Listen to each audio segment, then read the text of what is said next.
Things just got worse and worse and worse as the night went on. Again, valiant effort down the stretch for the Bucks.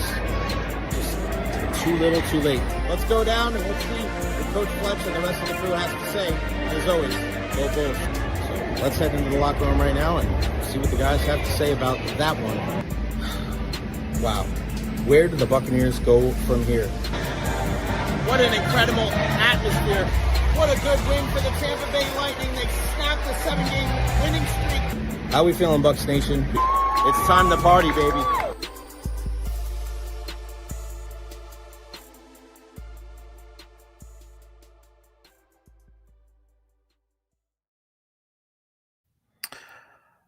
All right. Lightning win 8-4.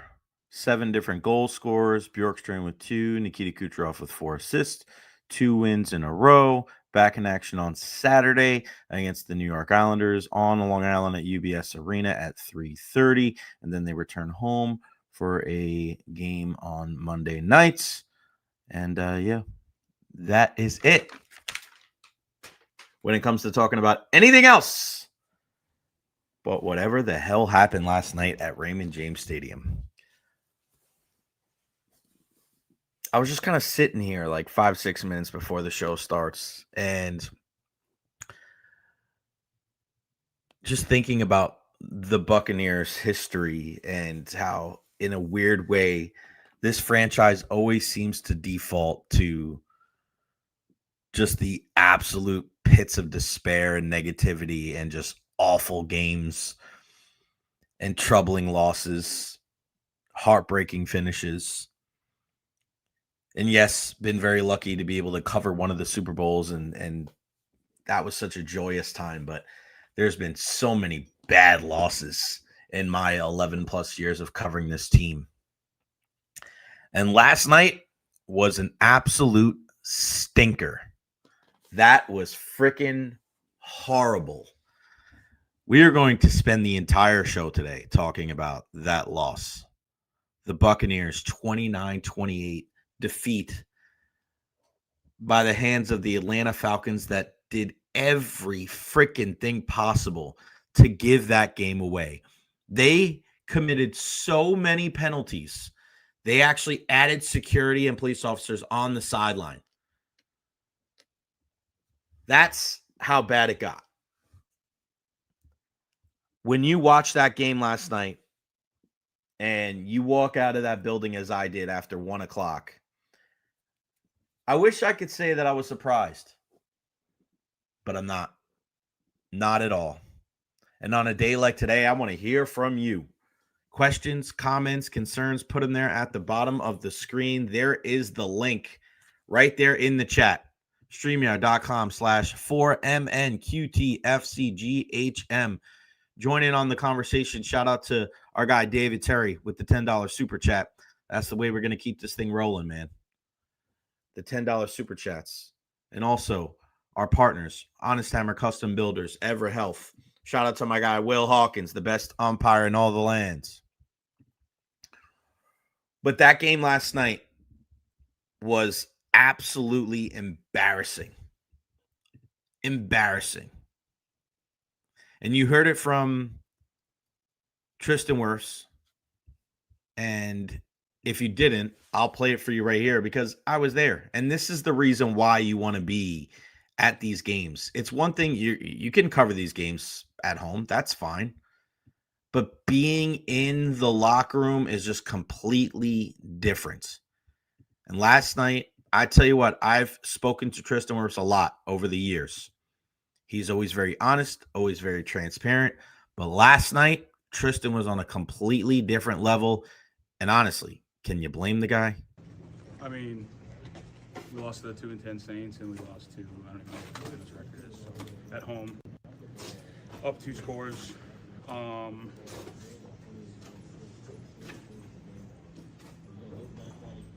Yeah, I don't know. That was fucking insane.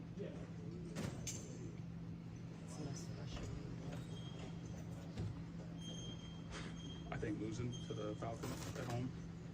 What's their record? 4-4. Nice. Yeah, that's the most frustrating part. Tristan, you guys still have a chance to turn this around. How do you do that when you're losing games the way you're losing? You tell me. I don't know, dude. Everyone's got to look in the mirror. I think Graham said it last week. We all got to look in the mirror because that was insane. Like, yeah, I don't really have much for you guys. Like, I don't know. Like, that was embarrassing. So, Where do you think the most blame comes from? Is it the team? I mean, is it the players on the field, the coaching staff? What do you care to share? probably on everybody. Like, we all got our hand in the plow. It's a team game. 11 guys on offense, 11 guys on defense, 11 guys on special teams. You know, we all got to do our job and go out there and execute. So, yeah. Coach always says that there's the 24-hour rule. Is this carried into the next game? I hope so. We got 3 days at home. We got 3 days, a short mini bye. I hope everyone sits and lets this fucking stew. This is like, yeah. All right, that's all for Tristan. Thank you. You don't hear that very often from Tristan Wirfs. Again, he speaks after every game, win or loss, and he was pissed. And rightfully so. How do you lose that game last night? How do you lose that game? I mean, again, you look at I just look at right off the rip, look at the penalties. These guys committed 19 penalties for 125 yards. The Bucs had 4 penalties for 25. You had 100 extra yards to play with. 100. You had an entire football field of an advantage, and you still couldn't beat a team that was 4-9 a week after getting embarrassed at home in the rain to the New Orleans Saints. Where is the pride? Where is the fortitude? Nobody, again, I said this last week, and everybody wants to point fingers. Is it this guy or this guy or that guy or this guy?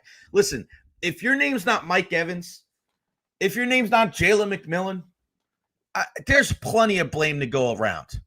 But it always starts at the top.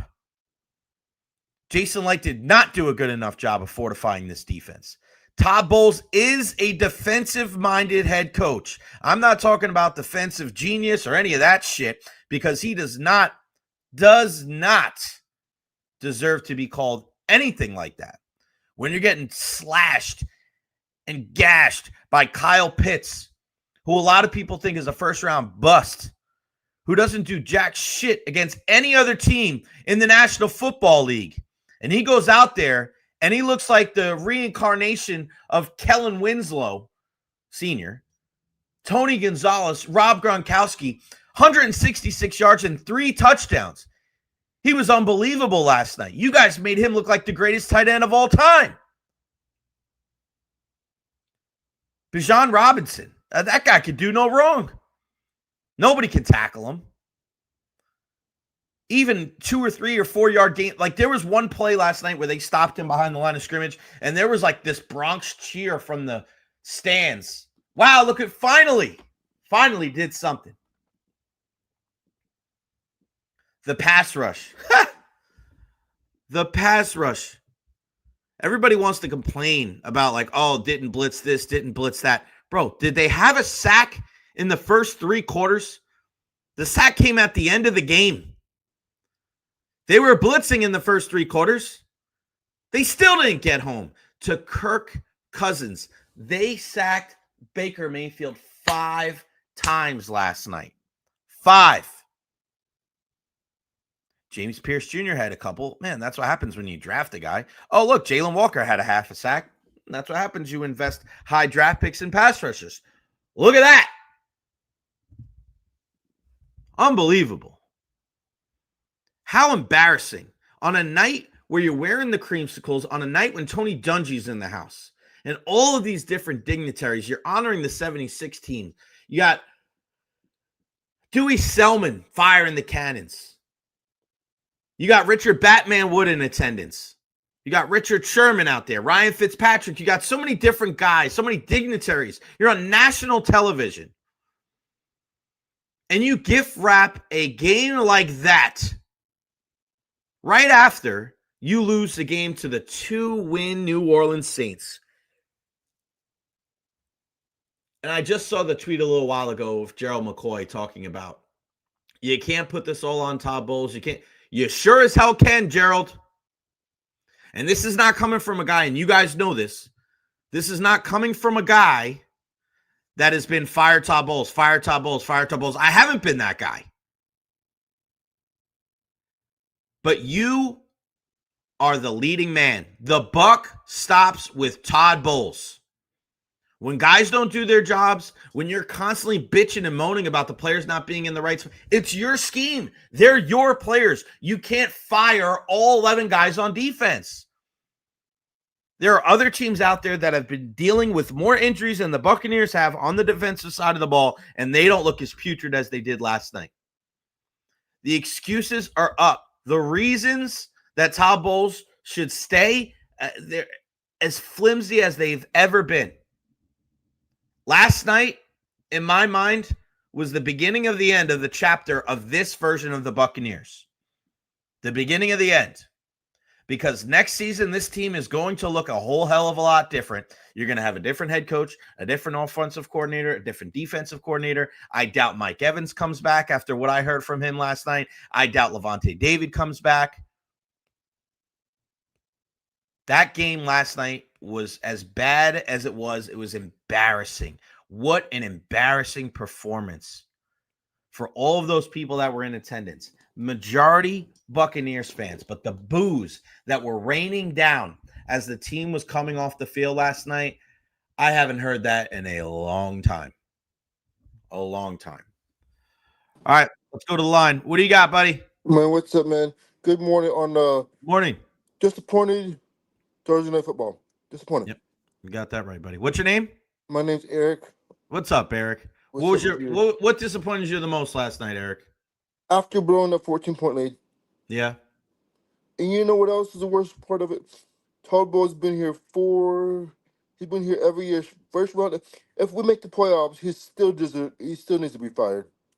Even if they make the playoffs, how many games do they have to win to keep him? I don't even know. Honestly, I really don't know. Last night was it, wasn't it, Eric? Yep. Embarrassment. I wish we would have kept Leon Collin. In my opinion, when fired Bowles then. We had Leon in the house. Yeah. But where should we start? The fumble. I think how can the offense goes to the tie to the fumble? Right. That don't make no sense. Okay. Mm-hmm. How did we still lose? We won the Falcons had the most penalties last night, and they still win the game. Right. Really? And they broke a record for most penalties. Stupid. Crazy. Eric, you're the man, buddy. Thank you. And the defense. Mm-hmm. In the defense, how does Todd Bowles? He's supposed to be the guru, the genius of all defensive. That defense, the same defense from last week. And they couldn't stop anybody. Yep. Eric, they would have done better with me and you out there, buddy. Yeah, I think we should just pack it in. As Bucs fans, it's time for a change. We had a good run for playoffs, Super Bowl playoffs, last few years. I think we'll be okay next year. Just get rid of this. Somebody could be the scapegoat. Is Jason Licht gone too? If Bowles here? I don't think so, buddy. And Eric, I appreciate the call, buddy. Okay. Merry Christmas. Merry Christmas to you. Do you Thank think you, you think something might happen before Black Monday or before before season's over? What do you think? All right, I'll address it right now. Thanks, Eric. Appreciate You the call, too. buddy. You All right, too. buddy. Good stuff, Eric. Bringing the heat, man. I love it. I love it, Eric. No, I don't think this is something that when you look at what the Glazers do, whether it's on the football season or whether it's on the soccer season, they wait until after the year. And I wanted to get to this real quick. Jay Cobian, correct me if I'm wrong, but if the players can't grasp the system, shouldn't you switch things up to fit your players? That's coaching. 1,000%. And I'll tell you as a coach, it is up to you to adjust your message if it's not getting through to the players. That's your job. You're the adult. You're the leader. You're the guy that they look to. And I always say this with coaching. Some guys learn better when you get on them. Some guys are not, they don't respond well in that fashion. Some guys you need to show them what they need to do physically. Sometimes you got to show guys on tape. Sometimes just saying it to certain guys. Like the fact that Todd Bowles has not adjusted. And that, again, goes to what I was giving him credit for to start the season.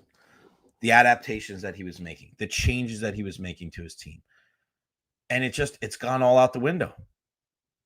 It's awful, man. Unbelievably bad. Dustin's in the house. What's up, brother? How are you? Jay, what's up, buddy? What's up? Oh, rough night, buddy. Rough night. Yeah, it's been what a week. What a couple 4 to 5 days here for the Bucks fans. Listen, I know when I talked to you earlier in the week, we talked about that big play last year versus Carolina, and I said I just don't feel like that play is coming this year. Right. Last night's kind of the example of that, man. And it's really funny. And first off, I want to give you credit. I thought that you and a lot of the Tampa media, y'all did a great job of kind of capturing the atmosphere. It's been a while since I've seen Todd Bowles or any head coach, and we've seen some rough endings to some tenures in Tampa.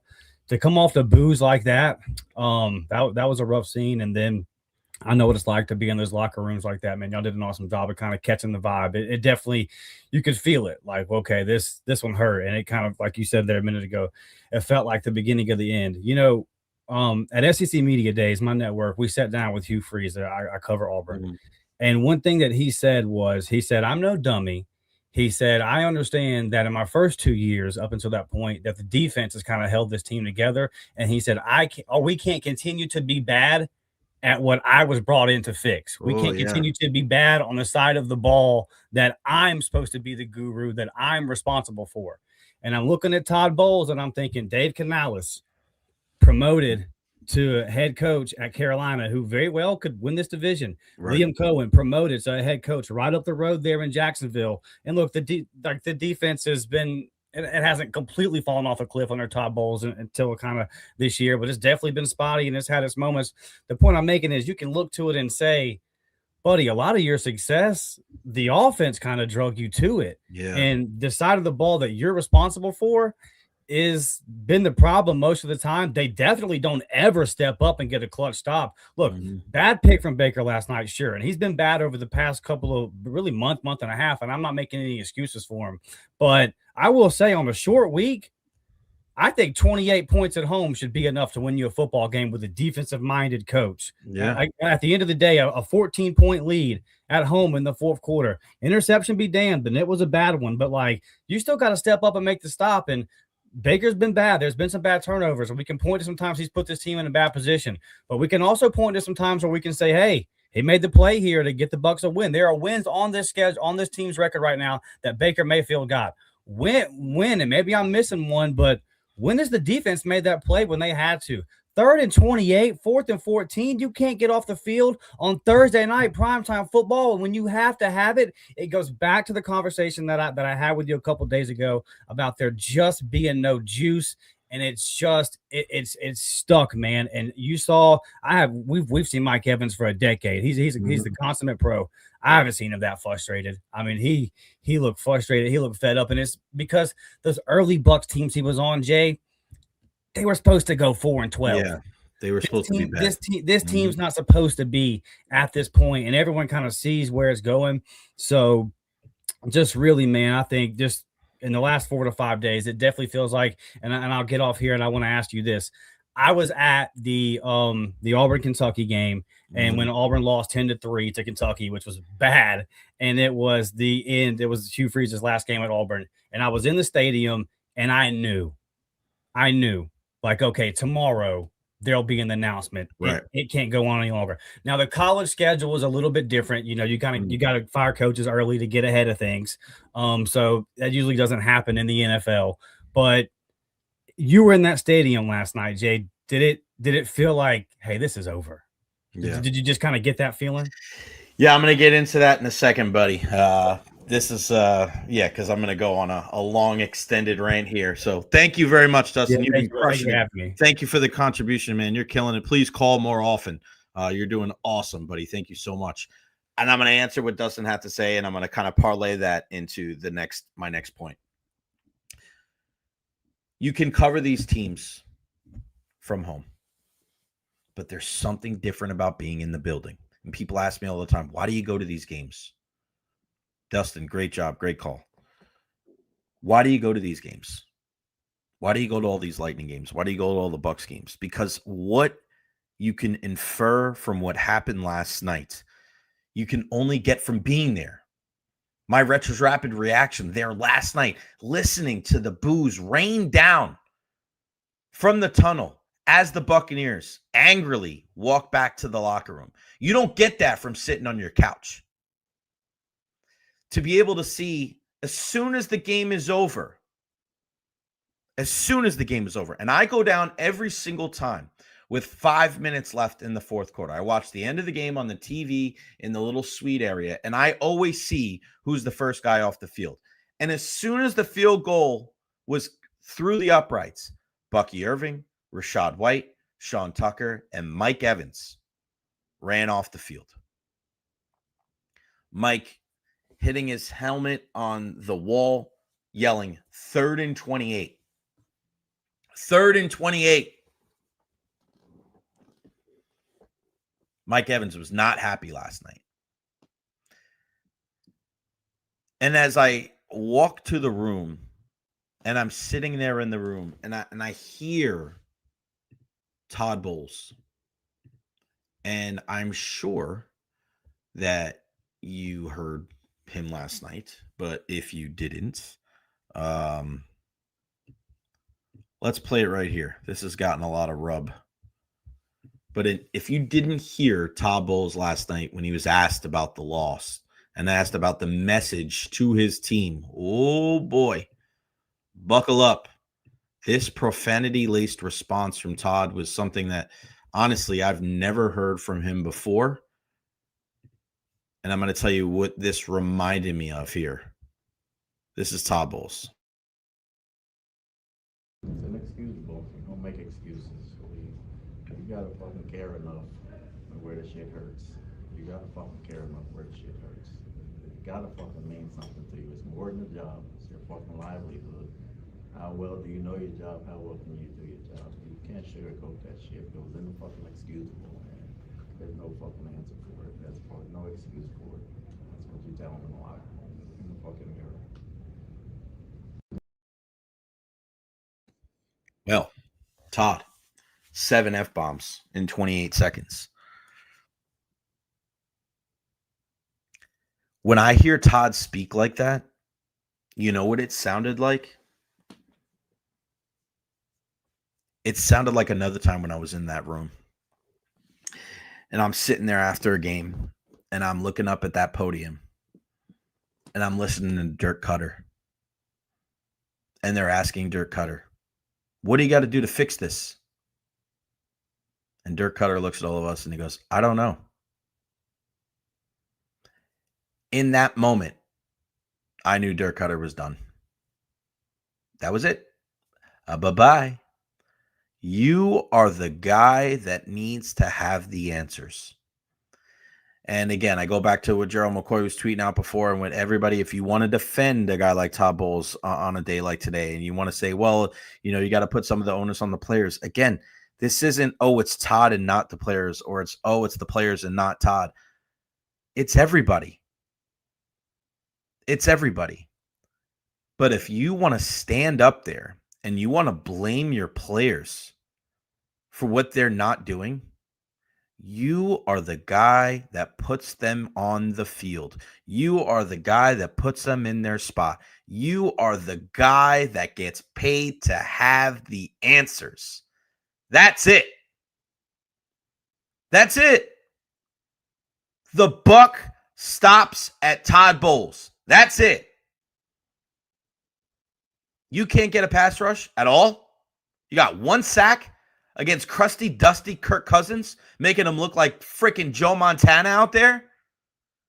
You can't stop anybody in the middle of the field. You make Kyle Pitts look like Tony Gonzalez. Those are your guys. That's your defense.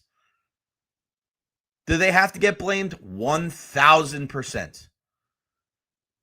But Todd Bowles, you're the defensive guru. You're the defensive mastermind.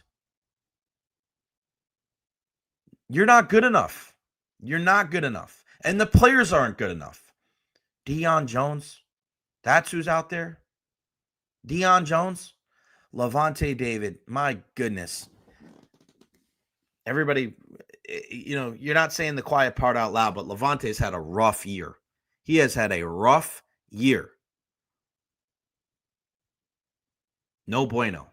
Hassan Reddick's back. He gets a sack at the end of the game. Okay. Where was he until then? Where was Yaya Diaby last night? Did he play? Did Vita Vea play last night? Did those guys? Vita Vea had 1 sack and 1 QB hit. Yaya Diaby had 4 tackles. Okay, he had that 1 TFL. Okay. But you're looking at all these other guys, right? Zion gets hurt. Jamel Dean was out there. He had a bunch of tackles. Kendall Vildor, we're mad that guy didn't go all the way to the... We're mad that Kendall Vildor didn't do his job. That's what we're mad about? Dude. And don't just look at these tackle numbers. Like, look at all the tackles they had. Yeah, no shit. They were out there the whole freaking time. This defense is awful. Awful. Is it the talent? Is it the lack of talent? Is it Todd Bowles? Yes. Yes. Everybody. I don't want to hear the injury concerns. I don't. Savassi Dennis wasn't doing anything anyway. Everybody acts like Kalijah Kancey is this big world beater. When he's out there, he's just another guy. He's no game wrecker. Jamel Dean, Antoine Winfield Jr. I just, every single game, everybody wants to make excuses, whether it's for Todd or the players. Like, my God, they're just not good enough. They're not good enough. This team is so incredibly frustrating to watch because they had some energy last night. It was like, all right, here we go. Are they ready? The building was rocking. The building was rocking. The fans were into it. Even looked like the start of the game. Bringing Mike Evans back, he gave this team so much juice. So much juice. He played his ass off. Jalen McMillan played well. Josh Grizzard's another guy. Like, I don't know what the hell that guy's doing. We get into the red zone. Now Sean Tucker's the answer in the red zone, which, all right, fine. That's good. But it's like, you have to take out your best player. You got to take out your best offensive weapon in Bucky because your offense doesn't suit him. You're getting stuffed on 3rd and 1 and 4th and 1. Stuffed at the goal line. You got to bring in Vita Vea as a fullback. Like, it's just, this guy does it. That's the thing. This is Todd's choice too. This is Todd's choice. Josh Grizzard, elevating him. Canales? Liam Cohen? Yes. Josh Grizzard, I said this 2 weeks ago. Josh Grizzard is so much more like Dave Canales than he is Liam Cohen. These play calls, and again, it's not just on him. Baker did a horrible job of escaping the pocket last night.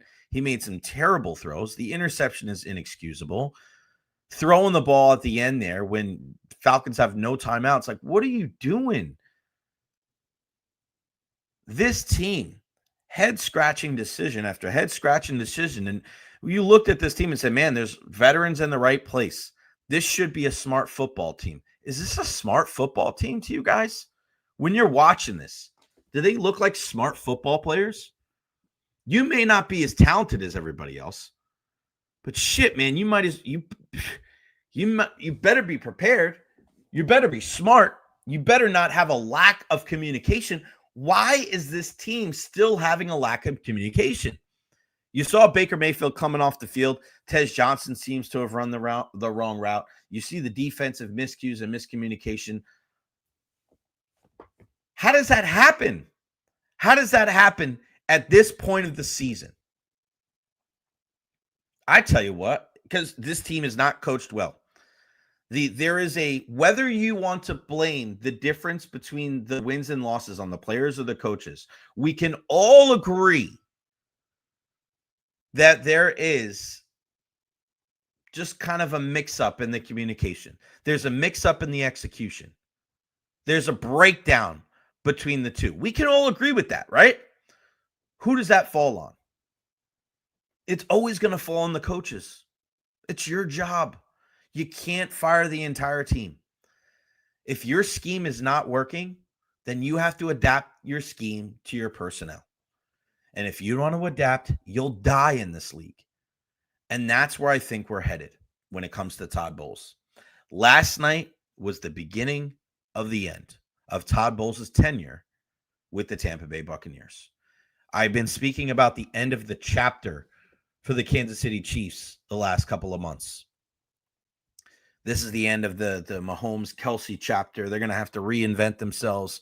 They have to reinvigorate themselves as they go to this next phase of Patrick Mahomes' career. This is it. This is it for the Buccaneers team as you know it. Bowles is gone. Grizzard is gone. And it's not going to be until the end of the season. But Bowles is gone. Grizzard is gone. You have to change this entire coaching staff. I don't think Jason Licht is gone. But Mike Evans is probably gone. Levante David's definitely gone.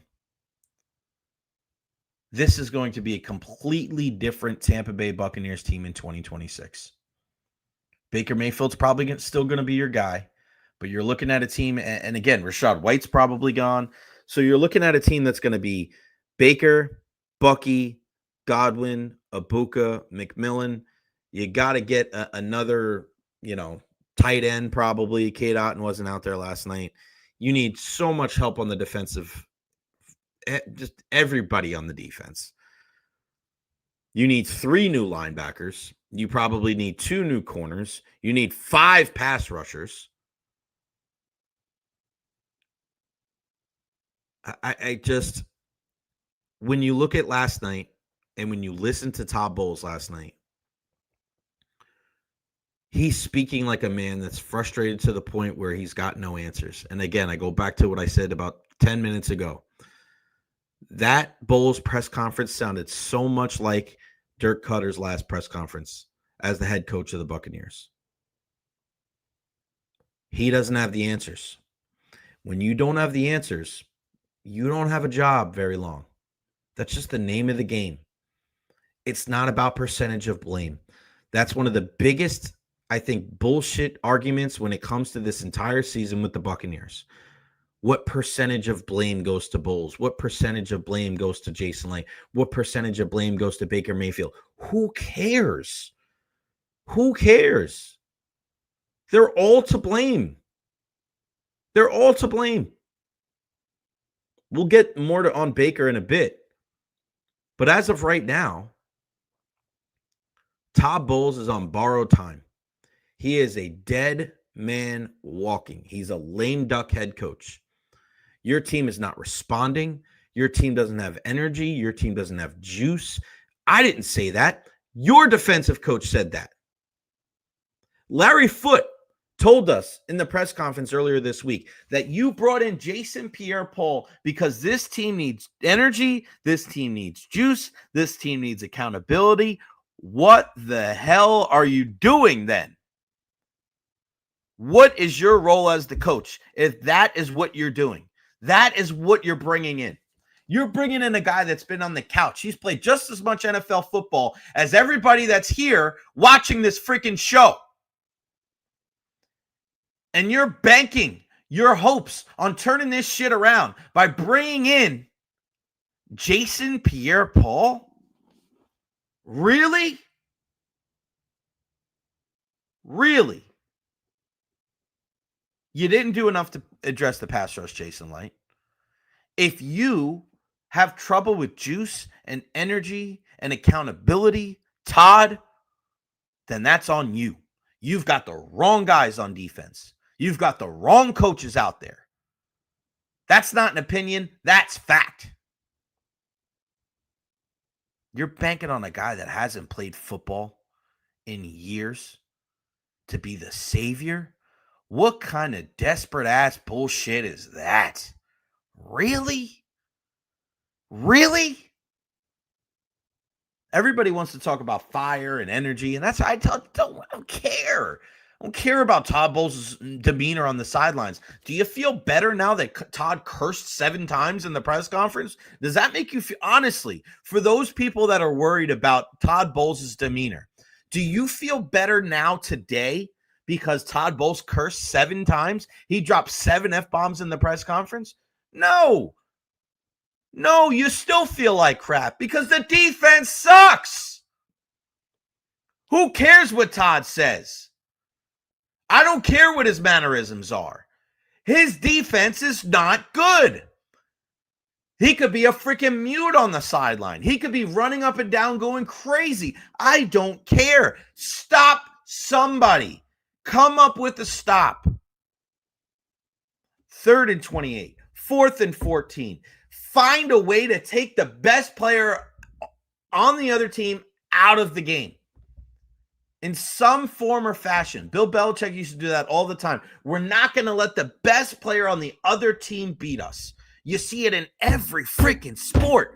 You intentionally walk the best hitter to load the bases. You double team the best point guard to get the ball out of his hands. In hockey, you'll shadow a guy. In soccer, you'll shadow a guy and make sure that anybody beats me except that guy. But for some reason, Todd Bowles' defense, and we've seen this over the years, time and time and time and time again. You know, your mama knows it, your daddy knows it, your grandmama knows it, your grandpappy knows it, your mailman, your dentist, everybody in the Bay Area knows who the ball is going to. And you still can't stop a guy. It's almost like Todd is the only freaking person in the building that doesn't know what's going on. I don't give a shit about anybody else. You cannot let Kyle Pitts beat you after he had a strong start to the game. Double the guy, triple the guy, hit him out of bounds. I don't give a shit. Do something. Make Darnell Mooney beat you. Make David Sills beat you. Make anybody else beat you. But Bijan Robinson and Kyle Pitts, Drake London didn't even play last night. What the hell is going on? This is just mind-numbing to listen to this shit week in and week out. And when you get into that pattern of saying the same things every week and the questions just it's redundant. It's over and over and over and over. And Todd Bowles and the team just gets madder and madder and madder and madder. You know what happens? Eventually, and you know what that is? That's just more gasoline and more gasoline and more gasoline on the fire. And pretty soon, it explodes. It erupts and things change. Changes are coming for the Tampa Bay Buccaneers. I don't think that Jason Licht is gone, but he is just as culpable out of this entire thing as Todd Bowles. I'm watching this game last night, and I'm looking at Chris Braswell. And I'm like, what is going on here? I'm looking at Benjamin Morrison. Let me put it to you like this, guys. Benjamin Morrison practiced the last 2 weeks with this team. And as Greg Allman pointed out, he was a healthy scratch last night. You played Kindle Vildor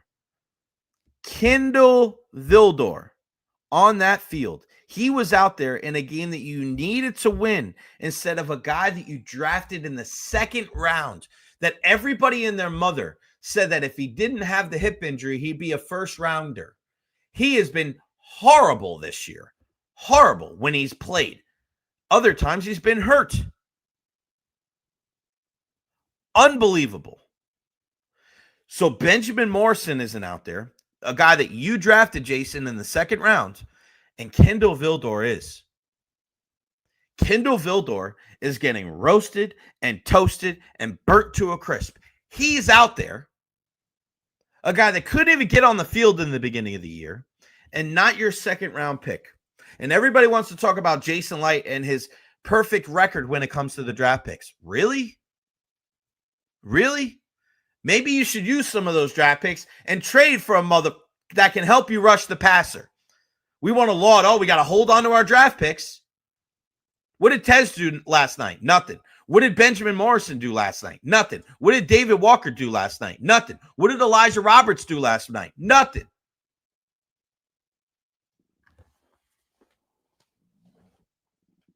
What did Chris Braswell do last night? Nothing. Yaya, 1 TFL. Embarrassing. Ridiculous. This team should be embarrassed.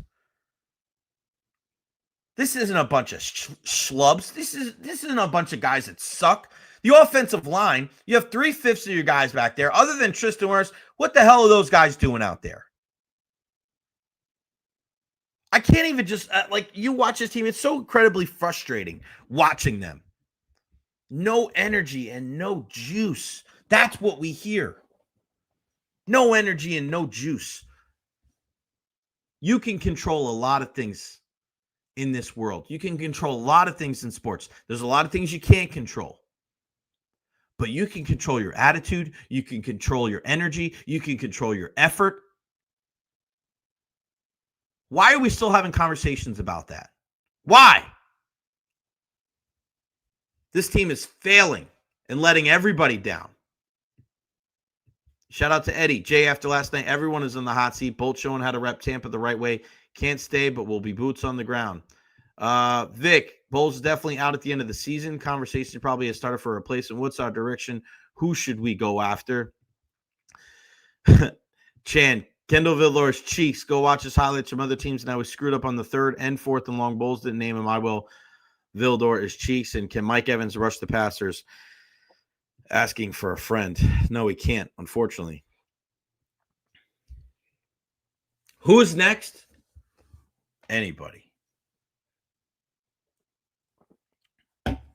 And people are going to say, well, if you get rid of Todd Bowles, who else are you going to go get it? All right, well, your defense, and I thought Dustin brought up a great point. Listen, the success that this team has had the last couple of years when Todd's been the head coach, where has the success come from?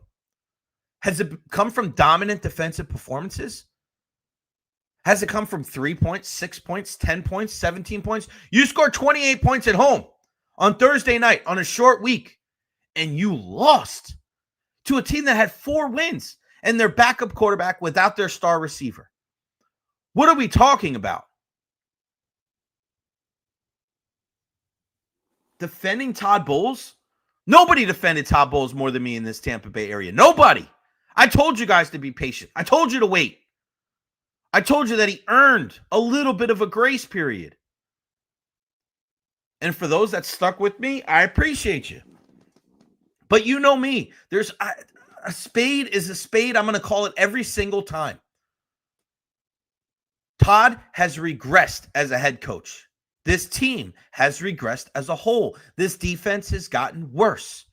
If you sit there and you do not realize that, you're just lying to yourself.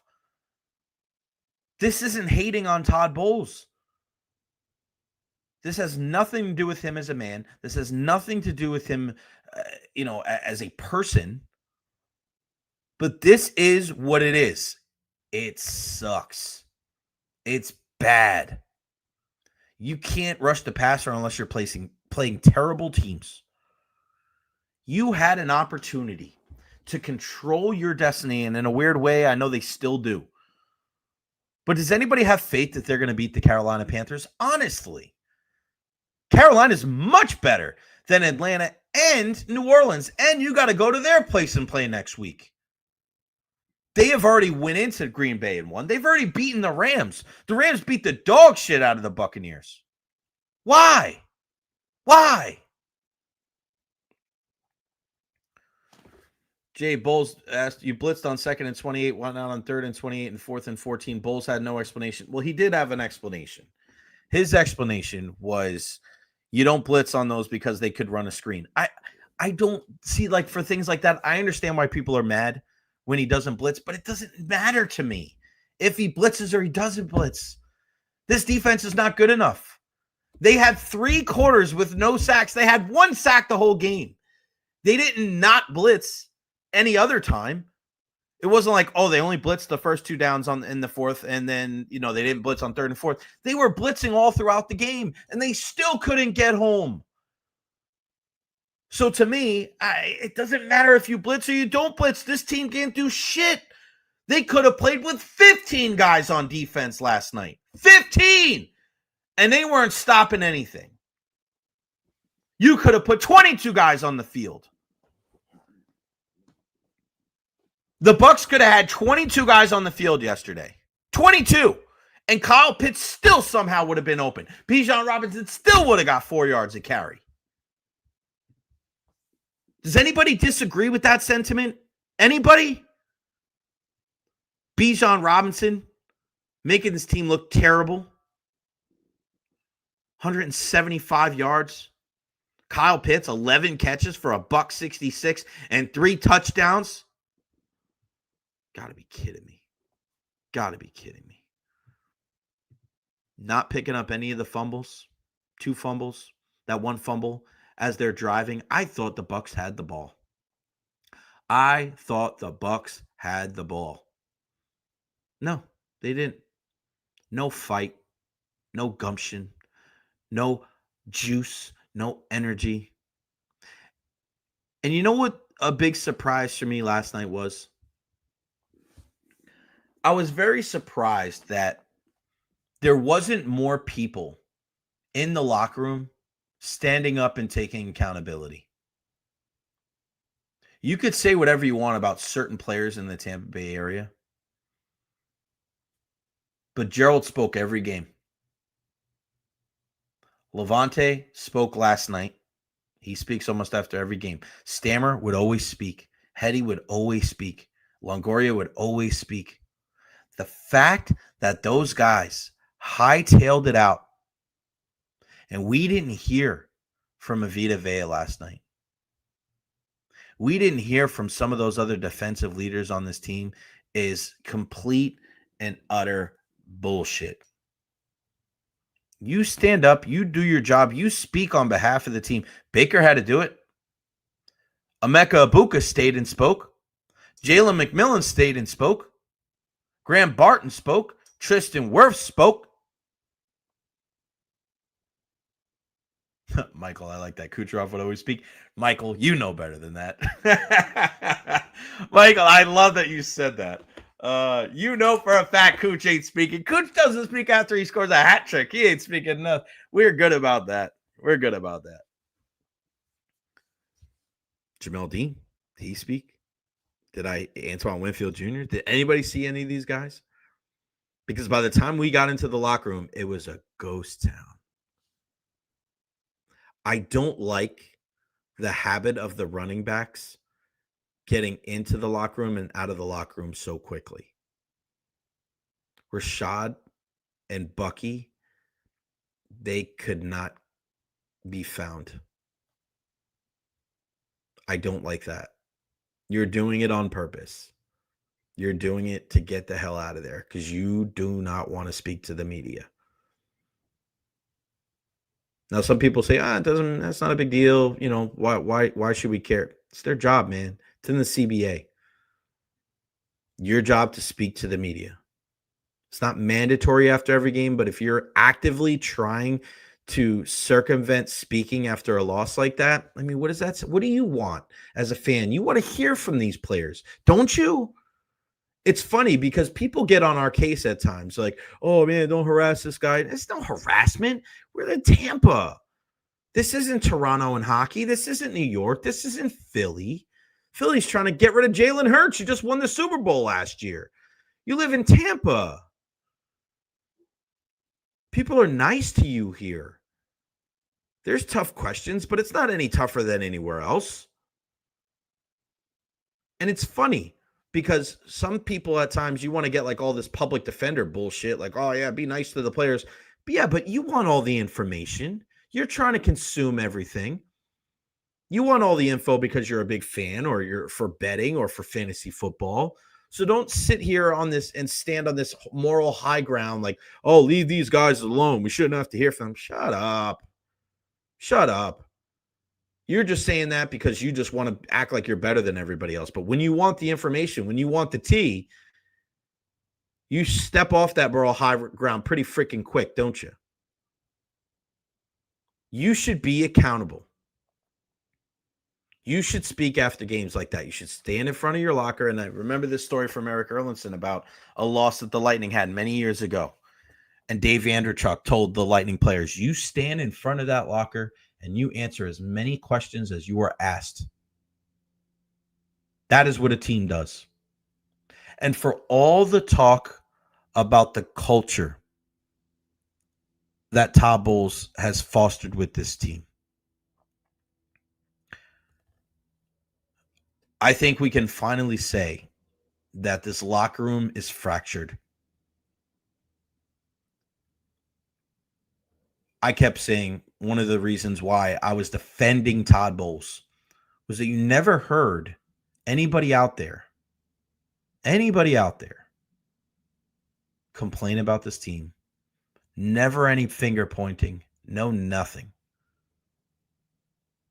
And then you hear Mike Evans as he's walking away yelling 3rd and 28, 3rd and 28, 3rd and 28.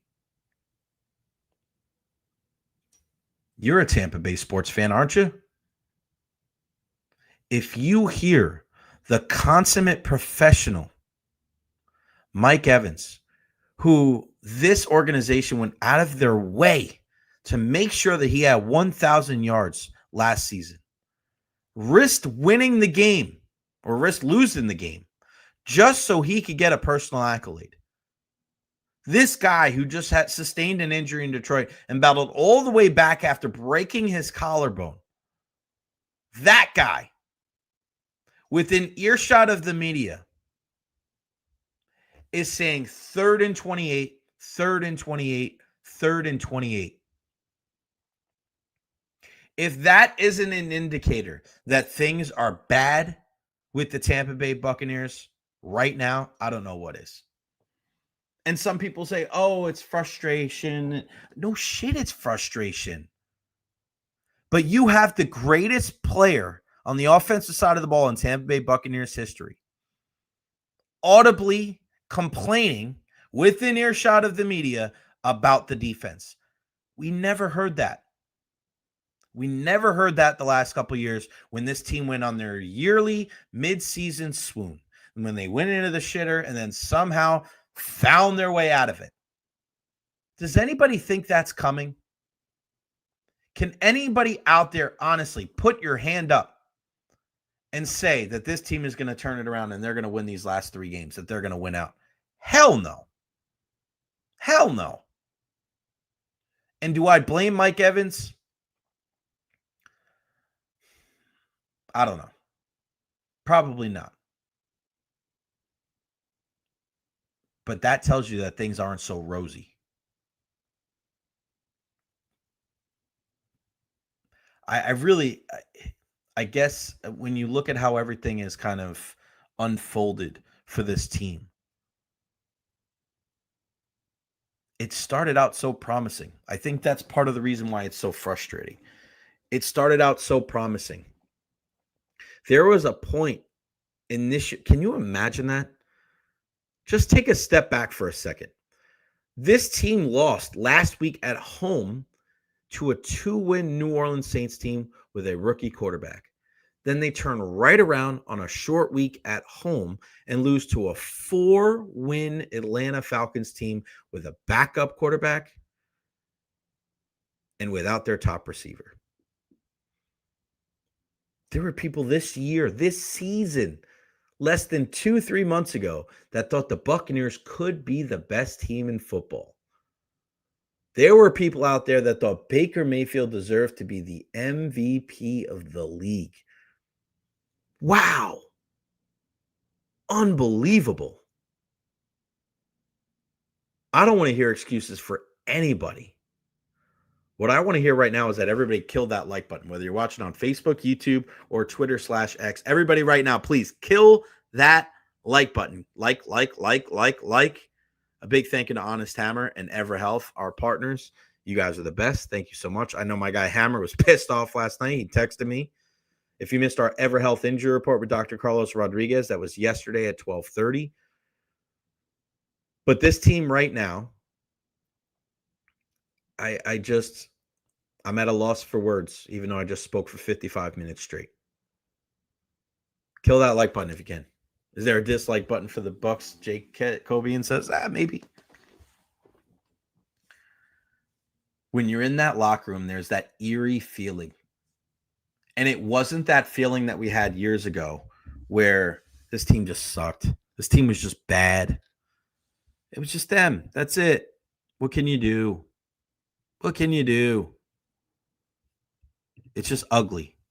Ugly.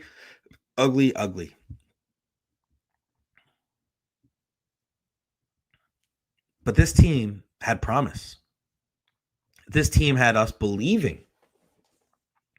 I was bullish going into the season, and it's so crazy how this entire thing has turned.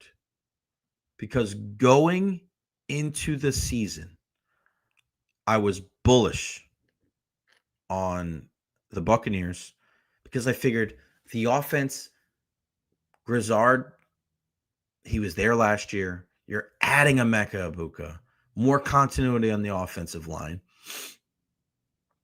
Defensively, it can't possibly be as bad as last year. Everybody just gets a little bit better. You bring in Hassan Reddick. Tyke Smith in his natural position.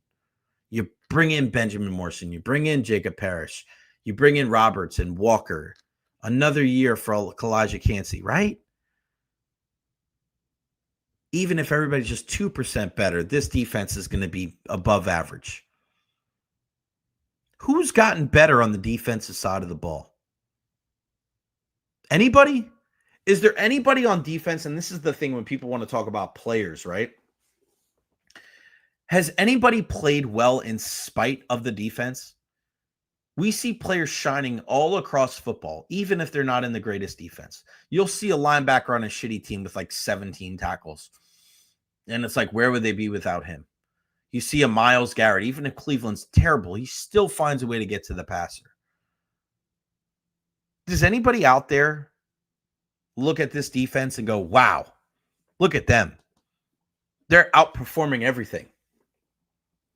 I don't see that at all. At all. I like this. I like Emeka Egbuka, but James Pierce Jr. was the pick.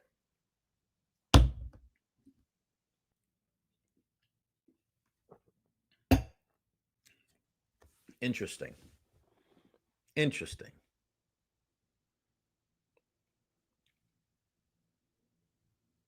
And that's why in the beginning of the year, and I know hindsight's always 20/20, and I know everybody was falling in love with Emeka Egbuka, and he's a good player. He's going to get better. But this is why I was concerned about drafting a wide receiver in the first round, because there were still so many holes on defense. Linebacker position, at the edge rush position, and you thought you had it figured out. Now, this time of the year, like, did Emeka Egbuka, like in the beginning of the season, everybody's saying, oh, well, he helped. You would have brought somebody else in, right? You would have brought another receiver in. Those guys probably could have done the job. You saw Tez Johnson step up. Ryan Miller, he's gone. Like, Emeka Egbuka was good in the beginning of the season. I think they could have maybe get a wide receiver that could have helped you later in the rounds, but not having that pass rush has just crushed this team. Crushed them. And will he be a good player? Yeah, of course. He'll be fine. He's a pro. He's a pro's pro even as a kid. But I don't like it when people are talking about like, oh, we don't draft out of need. Well, that's such crazy talk to me. If that's the case, then why don't teams draft 2 quarterbacks? Why don't teams draft 2 running backs? You always draft for some semblance of need. And if you don't, you screw yourself up. I mean, look at the Falcons. You drafted Michael Penix Jr. You had Kirk Cousins. I still think, even though Bijan's the man, you had Tyler Algier, who I think could have been a really good running back. You could have used that somewhere else. But it's crazy to me. Crazy.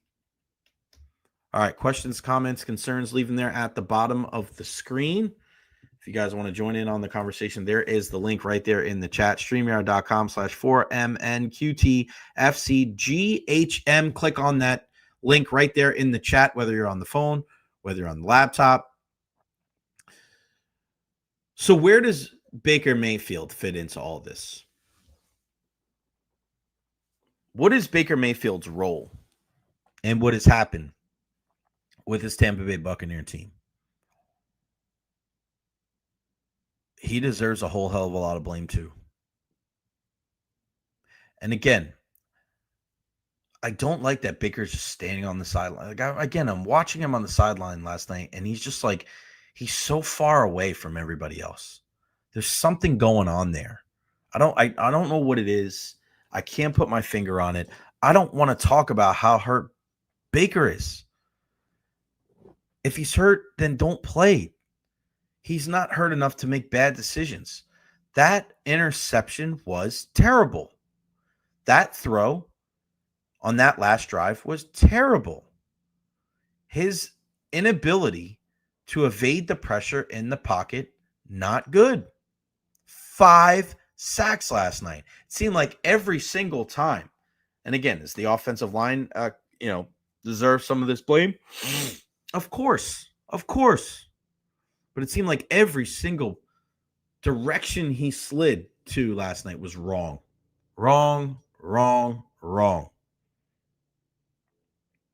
Baker Mayfield is another huge reason why this team is where they're at.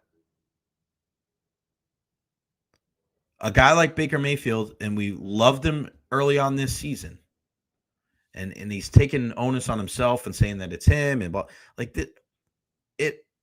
it's at the top, guys. It's at the top. It's Bowles, it's Baker, it's Light. You can't, it's not always how many interceptions you throw. I said this yesterday. It's not always how many interceptions you throw, it's when you throw them. I wanted Baker to be efficient with the football last night. What did I ask yesterday? What did I ask on the program yesterday? I needed Baker to be able to throw the football accurately. It wasn't about the rushes. It was about his ability to throw the ball accurately. And what did we see last night? What did we see? We didn't see Baker Mayfield be accurate with the football. 19 of 34. 15 incompletions. Not good enough. Kirk Cousins, 30 of 44. Kirk Cousins threw 10 more passes than Baker and threw 1 less incompletion. Come on, man. You ain't winning like that. Kirk threw for 373. Baker, 277. Everybody says, well, Baker runs and he does this. And Baker, 1 rush for 1 yard. 1 rush for 1 yard.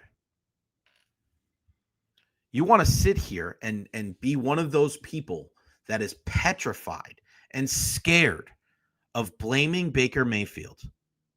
Well, that says more about you than anybody else. Baker has not been good. He's not been good. He's been nowhere near the MVP of the league. Not even close. Accuracy and decision-making. Accuracy and decision-making. That's what I want for my quarterback. Are we getting any of that from Baker Mayfield? We're not. You're just not. He does not give me confidence when things are going wrong that he is going to be able to rescue this team with his arm. He rescues his team with his legs, and it's admirable. And I love the grit. I love the determination. I love what he's put into being the quarterback and being a member of our community. I can never, ever badmouth him for that. But he is part of the problem. Now, do I think he's gone? Do I think the Bucs need to get rid of him? No. But we also have to understand what he is. And when everybody else was talking about how great he was, I was telling you guys and reminding you guys that Baker is a guy that is an effective quarterback when you're running the football and operating from play action, making it easy for him, keeping the pass rush off of him. When he's out there and he's throwing the ball 35 to 45 times, that's not a recipe for success for the Tampa Bay Buccaneers. When he's throwing 15 incompletions, you can't win like that. You can't. Are there problems bigger than Baker? Yeah, there probably is. And I do think he stays. But he has to be better. He has to be better. You had a full complement of receivers last night, my guy. You had Emeka Egbuka, you had Mike Evans, you had Chris Godwin, you had Jalen McMillan. That one long pass along the left sideline with Mike Evans, he underthrew him. Mike had to come back and slide. You hit Mike in stride there, you score a touchdown. It's just those little things. You need Baker to be better. Is he the only one that needs to be, criticized from last night? Of course not. Of course not. But when you're watching the game last night, you can't possibly tell me that Baker played well enough for this team to win. And they scored 28 points. They scored enough, if that makes sense. The Buccaneers scored enough points to win that game offensively. But it's what you do at the end that often decides whether you win or lose. That's why you can't just look at the stat line and go, well, they look like you played well. You got to watch it. If down the stretch you throw an interception and down the stretch you make poor throws, down the stretch you throw an incomplete pass that stops the clock so the team doesn't have to go down to the 2-minute, that's on you. That's on you. You've got to be better. Time and time and time again, this team was gifted first downs, gifted yards. You had 100 more yards than the other team. I can't believe that statistic. The Falcons had 19 penalties for 125 yards. The Bucs had 4 penalties for 25 yards. The Buccaneers had an entire football field advantage in this game, and they still lost. They still lost. My goodness.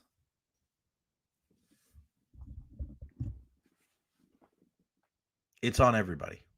This is on everybody. This is not just on Baker. This is not just on Bowles. This is not just on Jason Licht. Terrible. Terrible. Again, 100 more yards. You were just gifted 100 yards. And you can't win this game. At home. How freaking embarrassing. After losing to a 2-win team at home, a rookie quarterback, and Tyler Shuck and the New Orleans Saints, you come back on Thursday Night Football, prime time, everybody in the country watching. You're honoring the 1976 Buccaneers team. Dewey Selman, Leroy's brother, firing off the cannons. Richard Batman Wood out there on the field. He looks like he could still play. And that's the performance that you give? That's what you do in front of your fans? After that putrid performance in the rain last Sunday against the New Orleans Saints, that That is the effort. That's the energy and the juice. That was terrible. We keep hearing that this team doesn't have energy and this team doesn't have juice and there's no accountability. And that's why they go out and bring in a guy like JPP who has played just as much football as you and I in the last 12 months. Whose fault is that? Everybody's fault. Everybody. It's on Baker and the players for not having the energy and not having the juice. It's on Todd Bowles. He's not putting his players in a position to succeed. He doesn't have the right coaches out there. And it's on Jason Licht for not building the right team, for not building guys with energy and juice. Guys that aren't self-motivated, guys that don't have that pride to be able to bounce back from an embarrassing loss to the Saints.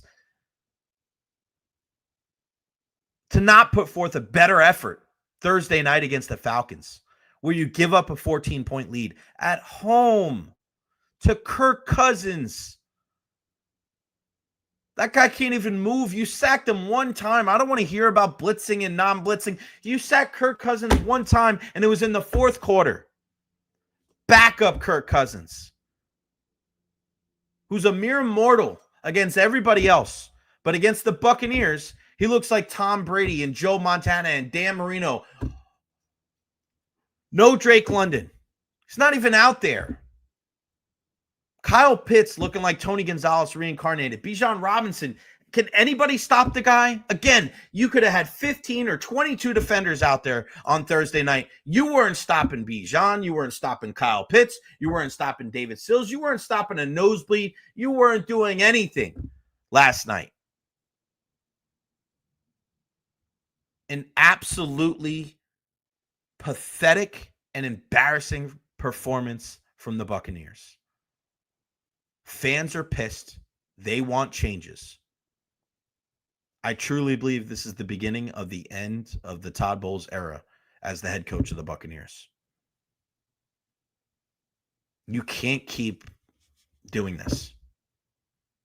You can't keep losing in the middle of the season and thinking that you're going to come back. And then when it doesn't come back, you just sit there with your hands up like, oh, well, I thought we were going to come back. It doesn't always happen like that.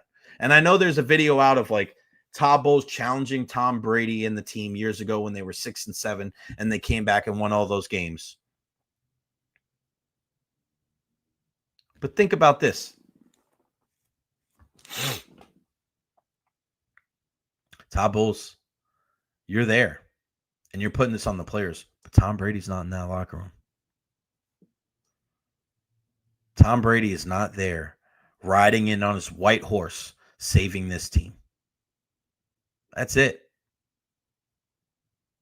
Is Baker Mayfield that guy? What's Baker Mayfield's track record? What is it? Is he a winner? Is he a fighter? What is this Buccaneers team? Who is their leaders?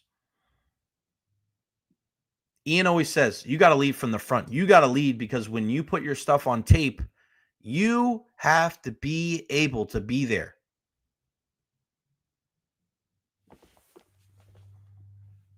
And play well. And James, I know what you're saying about Emeka Egbuka. Would have lost those games like Seattle. What are you talking about? Yeah, I mean, but if he wasn't there, I'm talking about as far as not drafting him, they would have addressed that position in a different way. I know how good he was in the beginning of the season. Come on, I was there. But if you don't draft him in the first round, you go out and get another receiver.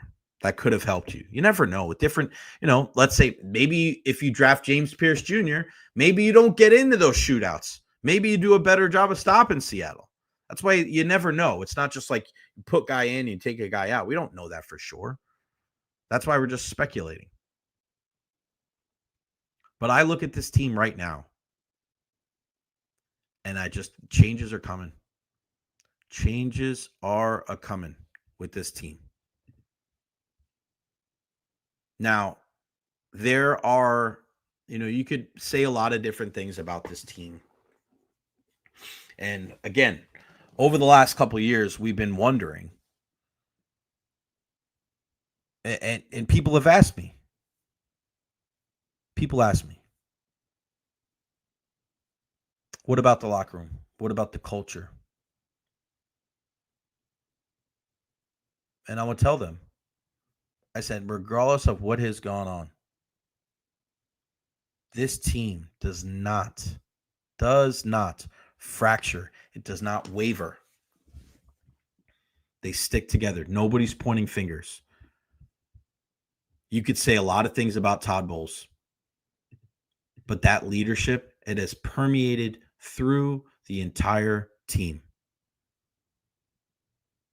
But as we're having these conversations the last couple of weeks, I almost wonder, would it be better if they had a little bit more of an asshole type attitude? Would it be better if they had more guys that stood up and maybe upset the apple cart a little bit? Would it be better if they had more guys that challenged the authority and challenged the coaches to be better instead of everybody sitting there with their hands, everybody holding hands in the locker room singing Kumbaya? Because where has that gotten you? Nowhere. Your ultimate goal is to win the Super Bowl. That's it.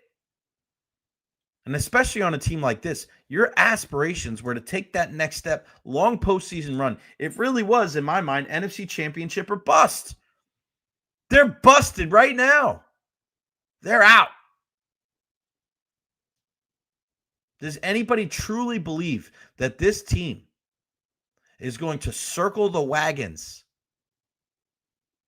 and be able to win 2 of the last 3 or 3 of the last 3? There's no way. No way that I'm putting my money there. Not a chance. Not a freaking chance.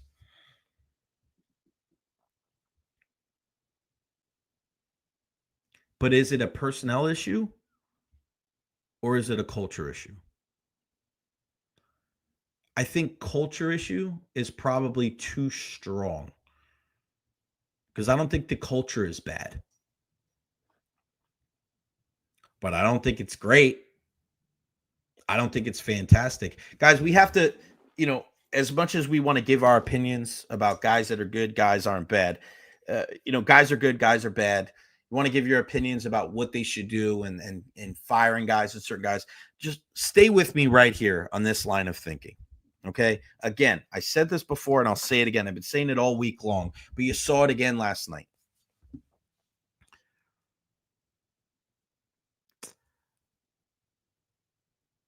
If you have to bring in Jason Pierre-Paul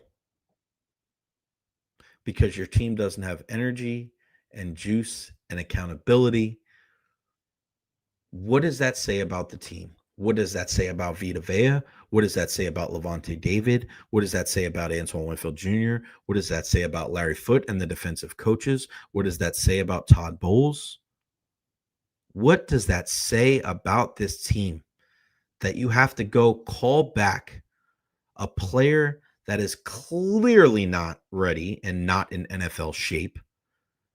What does that say about the Buccaneers if Jason Pierre-Paul suits up for this team this year? This isn't the Indianapolis Colts where you had 4 freak injuries and every single quarterback that you would get, a Josh Johnson or a Jameis Winston or a Russell Wilson or a Kyle Trask or anybody else that you could find on the streets.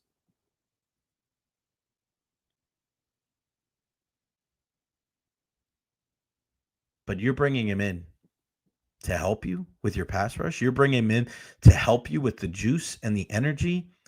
That's a problem. If you want to say it's a culture thing,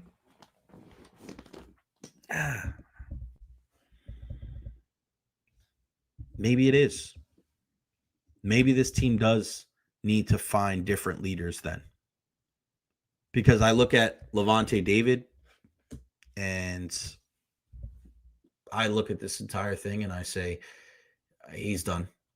I look at Antoine Winfield Jr. and Vita Vea. Are they getting up in front of the room and telling these guys they need to be better? Nope. Doesn't look like it. You have guys on this roster, and that's why we talked about the impact of Tom Brady.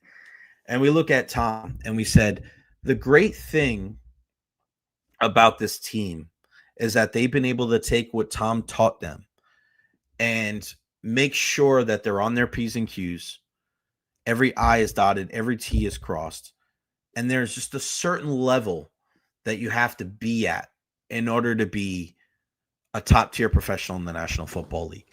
We lauded Levante David and Mike Evans and Jamel Dean and Vita Vea and Antoine Field Jr. and Tristan Wirfs. We all said that. All said that.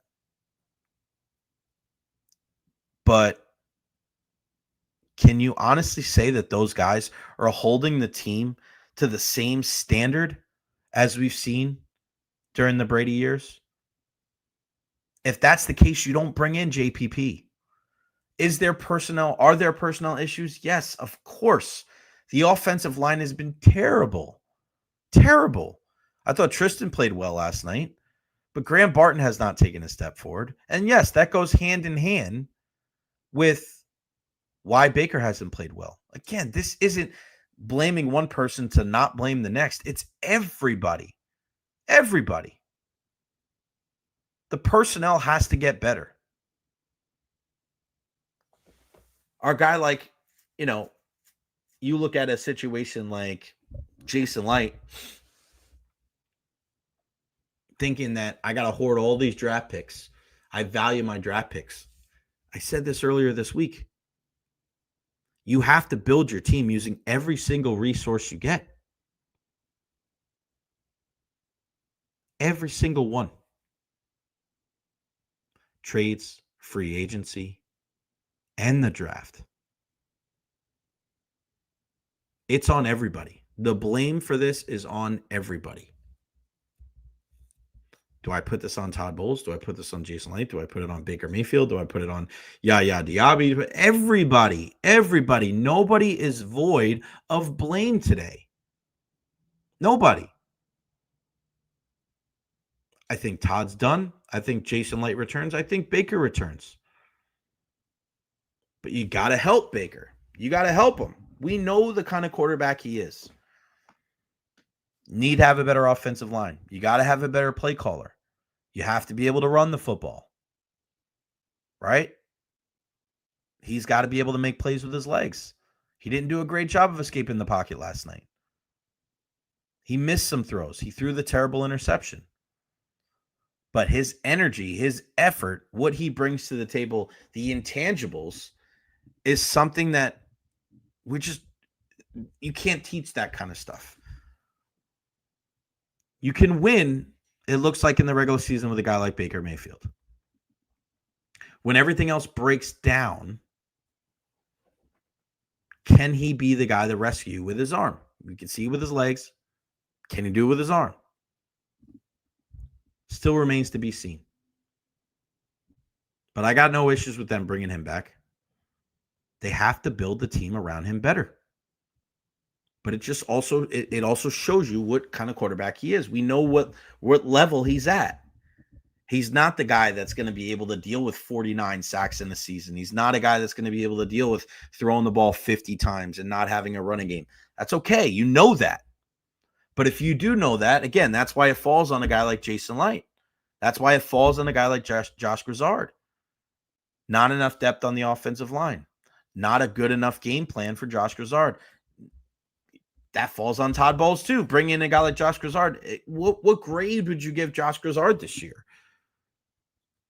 C? D? He got his full complement of wide receivers back last night. They scored 28 points. So some people will look at that and say he did a good job. But again, in football, it's not always, when you think about this, not how many plays you make, but when you make those plays, when you make those calls, not running the ball at the end of the game there. Josh Grizzard I've been thoroughly unimpressed all year long with Josh Grizzard. And everybody loved the continuity. All right, well, he was in those meetings last year. He was a third down guy. Again, I said it before and I'll say it again. And Dolan gives him a big fat F. It's closer to an F than it is an A, my friend. he's also closer to Dave Canales than he is Liam Cohen. Shan, I like that you said this too, because he did go back-to-back Wildcat with Buck Irvin. I go, oh, cool, great. And then they get farther down, and it's just like, what are you doing now? There's just no continuity. There's no rhyme or reason. There's no method to the madness. It's hard, man. When you look at this team, there's just so many things you can point to. And that's why I go back to, it's not, you can waste all your time saying, well, Baker's not as much to blame as this guy, and Baker's not as much as this. And it's just like, it's everybody, man. It's everybody.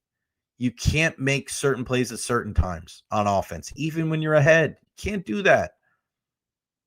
The defense has been trash this whole year.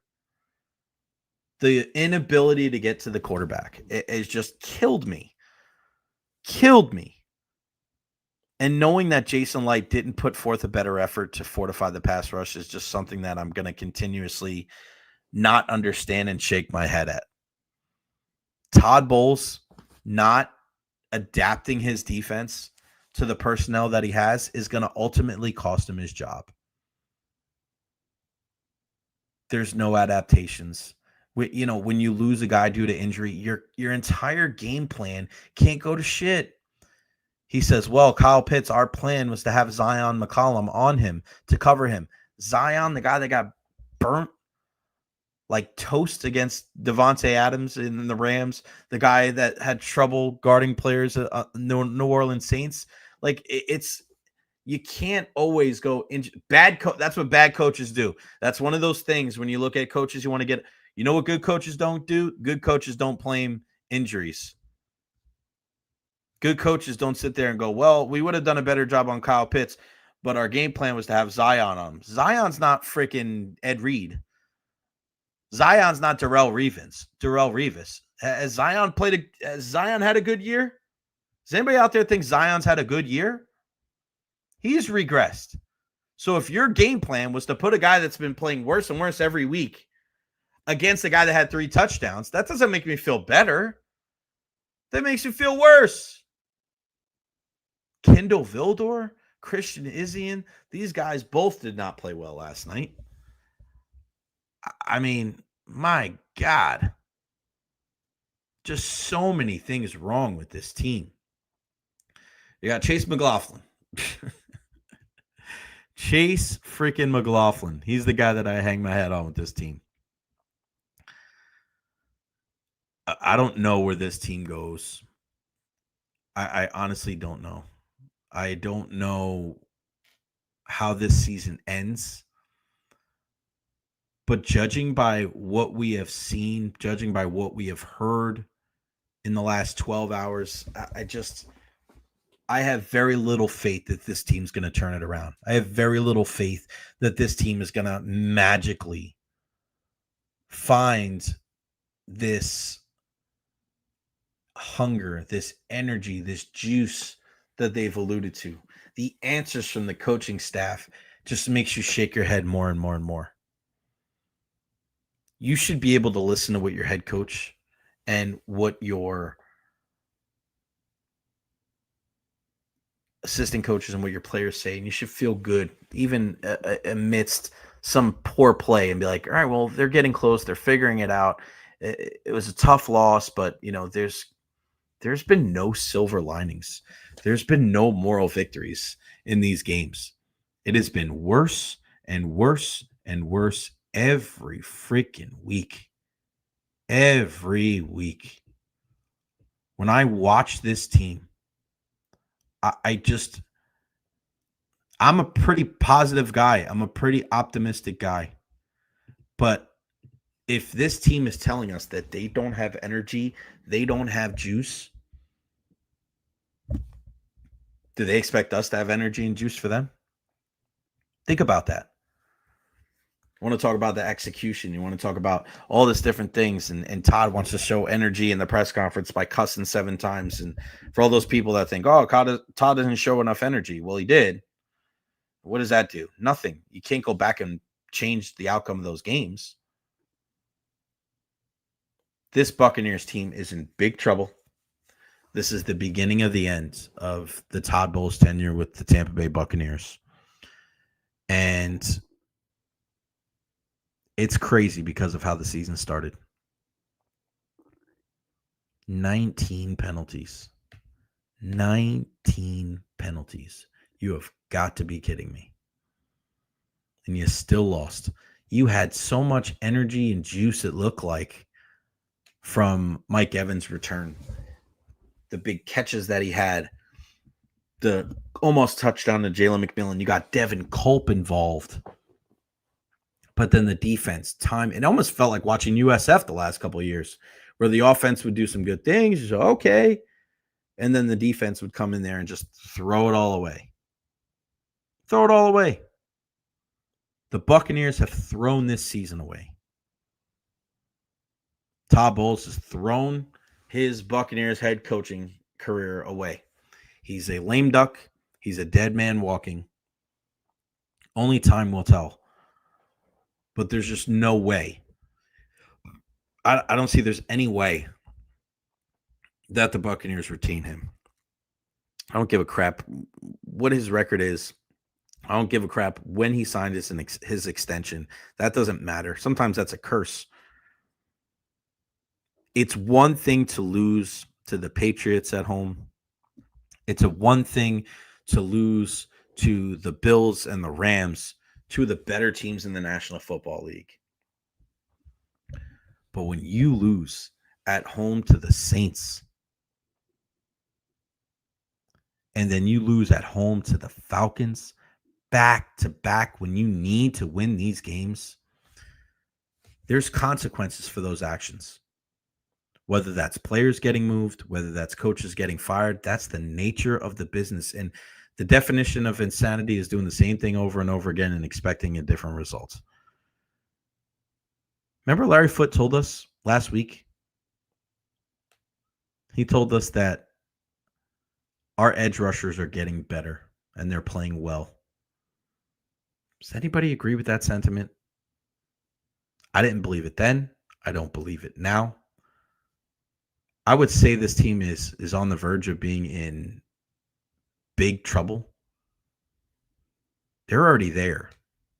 They're in trouble town right now. I just don't see how they're going to snap out of this. You can't stop anybody. Rico Dowdle is going to run all over them. Bryce Young is going to embarrass them. Who's going to stop Ted McMillan? I hope we have a conversation in 3 weeks and say, unbelievable turnaround for the Bucs. Unbelievable. Nobody saw this coming. I'll be glad to have that conversation with you all. But honestly, if you were a betting man or woman, do you think that's going to happen? I feel like the people that contributed to the show today in our comments had more energy and juice than the Buccaneers did the last 2 weeks. That's sad. Attitude is decision. You can control your energy. You can control your effort. You can't always control the referees and the weather and things like that. Control the controllables. I don't want to hear anybody complaining about the referees last night. Oh, his elbow was down. His ass cheek was down. The fumble, blah, blah, blah. They had 19 penalties for 125 yards, and you still lost on a last-second field goal because you couldn't get off the field on 3rd and 28 and 4th and 14, and you let old, crusty, dusty Kirk Cousins beat you again. Again. You can't beat Kirk Cousins? You like that? You like that? Holy shit, man. Putrid. Embarrassing. The Buccaneers should be embarrassed. That's the product that you put on the field the last 2 weeks. That is the product. All year long, everybody's telling me, oh, this Buccaneers team and this and that, and they're going to make a long run. And okay. Show us. Show us. They showed us all right. They showed us what they were made of. That's what I was wondering. That is what I was wondering. Show us what you're really made of. What kind of fortitude, what kind of gumption, what kind of energy, what kind of heart, what kind of fire does this team have? Nothing. Zip, zilch, nada. And you got fans pissed off on a Friday. The bad thing about Thursday night football, everybody's usually happy on a Friday. These Bucs fans out here are pissed on a Friday, not happy at all, and I don't blame them, especially those people, season ticket holders. You spend all this money, this time, this energy supporting this team, and that is the response that you get after the loss to the Saints. Horrible. Horrible. There's been lower lows for this franchise, but this is I don't want to say this is the lowest low, but this is a new type of low for them. A new type of low. I feel bad for you Buccaneers fans, but at least look at it this. Look at it like this. You got the rest of the weekend. You don't have to watch football if you don't want to. Army-Navy game tomorrow. That should be fun. And then Sunday, the rest of the slate. But changes are coming for the Tampa Bay Buccaneers. Changes are coming. I don't think it'll happen until after the season, but somebody's got to pay for this. You can't fire the whole team. This team needs a reboot. This team needs a refresh. They need some youth. They need some athleticism. They need speed. They need energy. They need effort. This team has got to stop looking back and start looking forward. They barely beat the Jets. Let's not forget about that. They barely beat the Jets. Stop looking back, bringing in JPP, worried about the past. Look forward. You need new linebackers. Again, you need 3 new ones. You need 3 or 4 new pass rushers.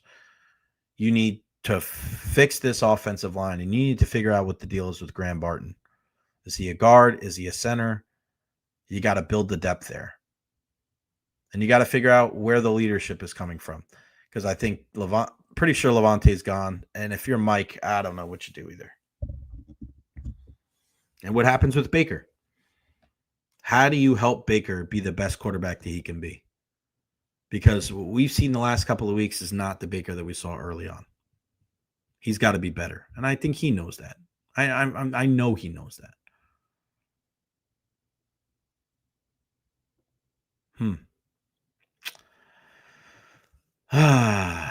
All right, guys. It is a Friday.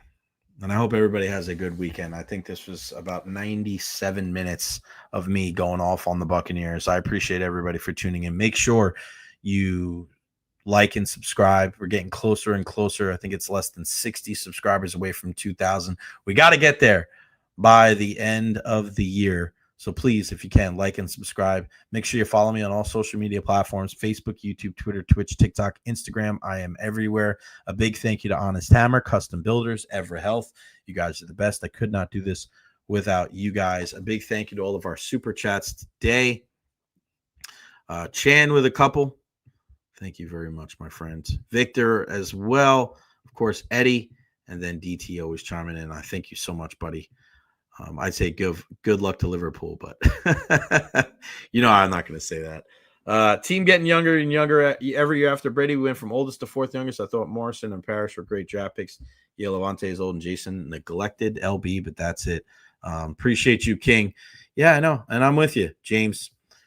You draft a guy like Benjamin Morrison, and then you don't even have him in the game last night. And then the guy that you do have him in there is Kendall Vildor, right? And he makes the mistake. So it's like damned if you do, damned if you don't. Where do the Buccaneers go from here?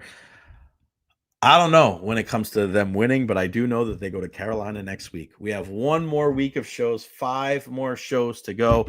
Next week, we'll talk to Ian Beckles. We'll talk to Eric Erlinson. We'll talk to Dr. Carlos Rodriguez. We'll talk to Eddie Encina and a whole lot more. And then next Friday, we will have our top 20 sports stars of Tampa Bay. Who is number 1? Will it get affected by what's going on down the stretch with the Tampa Bay Buccaneers? I do not know. It should be fun. Everybody with no USF games, no Bucs games.